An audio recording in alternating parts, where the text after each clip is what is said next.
All right, I thought I would explain a new feature I've been working on in the film log, which pertains to developing.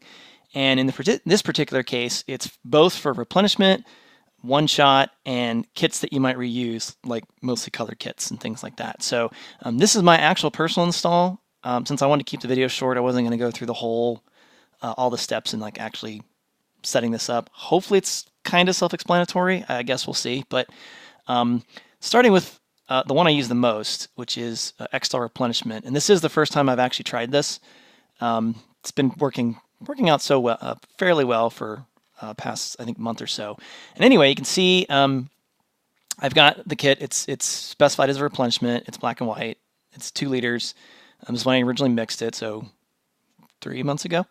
And this is the last time I actually developed, which is kind of important for replenishment, at least for XL, since Kodak recommends, if it's been a while, that you go ahead and do a replenishment cycle if you haven't developed film in a certain amount of time. And this is the sort of state. So you can see all the films that I've developed with it so far in the various formats. And by the way, the reason I did replenishment was because I'm lazy when it comes to developing 4x5 film. It's a little better now that I'm using more of a Jobo kind of process. I'm using my own rotary, and I'll probably do another video on that at some point, with a Jobo tank. It does allow me to use less chemistry, but even then, I was really kind of bad about doing one-shot stuff with 4x5, because before that it required a ton of chemistry. And so this kind of solves that, because I don't have to really measure things out. The only thing I have to worry about is not putting too much chemistry in or too little, and I've got a really big range. And I coupled this with doing largely rotary processing sort of at the same time. So anyway, when you're doing replenishment, you can see that it's set up a little bit differently than if you're doing like a one-shot. And basically, when you log a sort of development run, you basically logged how much you replenished, when it was logged, which will default to whenever you actually made the log entry. Used is for if you're not doing replenishment, or you actually threw away more of the developer than you replenished. So it kind of didn't make a lot of sense if you're doing replenishment. But if you're doing like one shot, that's where you'd put that in there to say, hey, I just, out of this capacity, say you have 1 liter of mixed solution, I used 250 milliliters, and that way you can sort of track how much you have left. That was kind of the idea for this feature. Anyway, you can also track how long it took and the temperature, which are 2 things I tend to track.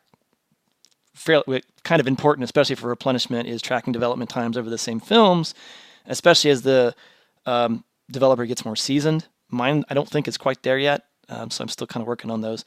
Anyway, once you've added that, you can then add films. So if you're doing like a batch of whatever, you can either specify the one film and how many films of that you put in, or you can specify multiple ones if you're lucky and you can develop 2 different kinds of black and white films are using the same time, and you want to do them at the same time. You'd specify that here. That's really it. Oh, I also put if you're pushing or pulling, and I ended up using minus and plus, so sort of the zone system method, because you can kind of figure it out based upon the ISO of the film, and that kind of keeps it simple.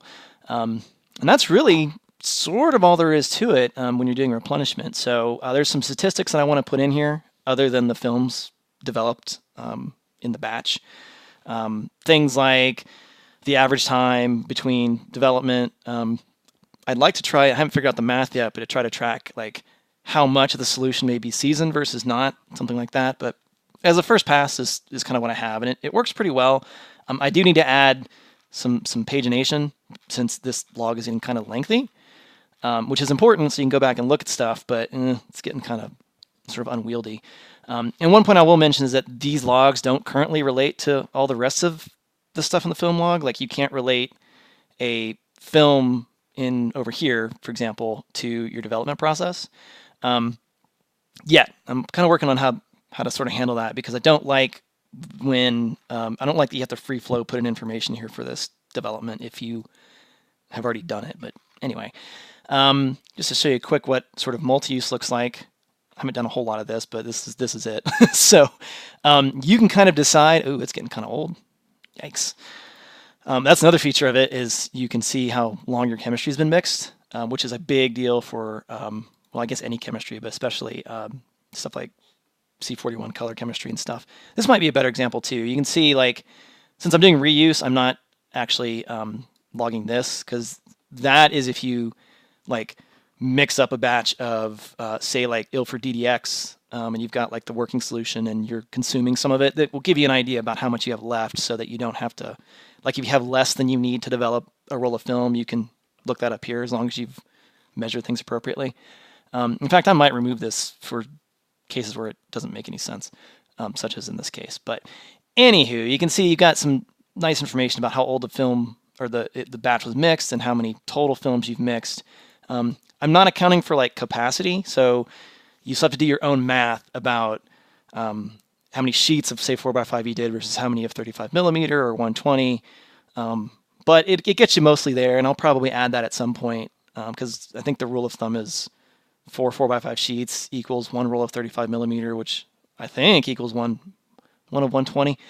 Anyway, I can work all that out.